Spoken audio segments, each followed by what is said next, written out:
കേരള മുഖ്യമന്ത്രിയെ അറസ്റ്റ് ചെയ്തെന്നിരിക്കട്ടെ, കേരള മുഖ്യമന്ത്രിയെ ഒരു ചോദ്യം ചെയ്യാൻ തക്കവണ്ണമെന്നല്ല, ഒരു നോട്ടീസ് അയക്കാൻ തക്കവണ്ണം ഏതെങ്കിലും ഒരു കേസ് നിലവിലുണ്ടോ?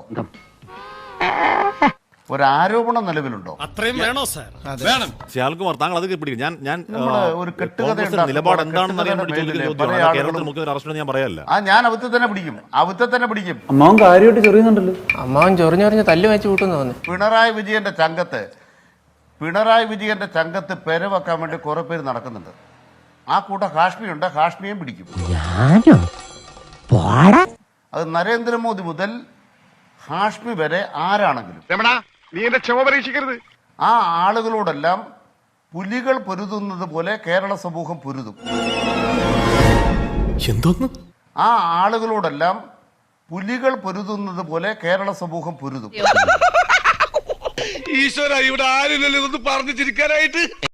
അതിന് കാരണം നിങ്ങൾ ഉണ്ടാക്കുന്ന ഒരാഖ്യാനത്തിനും കീഴ്വഴങ്ങുന്ന ഒരാളല്ല പിണറായി വിജയൻ. വെറുതെ ചിരിപ്പിക്കരുത്. നിങ്ങൾ ചെയ്യാവുന്ന അങ്ങോട്ട് ചെയ്യുക. അത് കാശ്മീരോടും കൂടെ പറയുകയാണ്. എന്നോട് അല്ലെങ്കിൽ നമുക്ക് ഔത്ത തന്നെ ചർച്ച ചെയ്യാം. എനിക്കൊരു മടിയില്ല. അത് മേലെ വരരുത്. ഞാൻ ഔത്ത കാശ്മീർ ഉദാഹരിച്ചു. നീ എന്തിനാ അയാളോട് ദേഷ്യപ്പെടുന്നേ? ഞാൻ ആരോടെങ്കിലും കുറച്ച് ഗുണ്ടായിസം കാണിച്ചു ഒന്ന് റിലാക്സ് ചെയ്തോട്ടെ പറഞ്ഞുള്ളേ. ചോദ്യം ചോദിക്കലാണ് ദീപ്തി മേരി വർഗീസ്. മനസ്സിലെ പൂതിയാണ് സാർ. അങ്ങ് എന്താണ് ദൈവനിന്ദ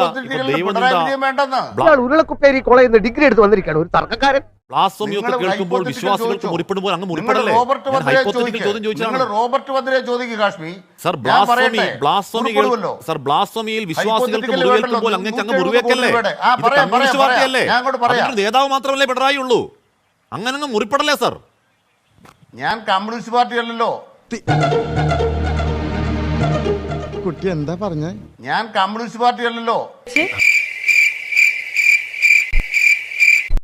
എന്റെ പാർട്ടി ഇന്ത്യ രാജ്യത്ത് ഇലക്ട്രൽ ബോണ്ട് അഴിമതി നടത്തിയ കോൺഗ്രസിന്റെയും BJPയുടെയും മറ്റു പാർട്ടികളുടെയും മുമ്പിൽ അതിൽപ്പെടാതെ തലയുയർത്തി നിൽക്കുന്ന കമ്മ്യൂണിസ്റ്റ് പാർട്ടിയാണ്.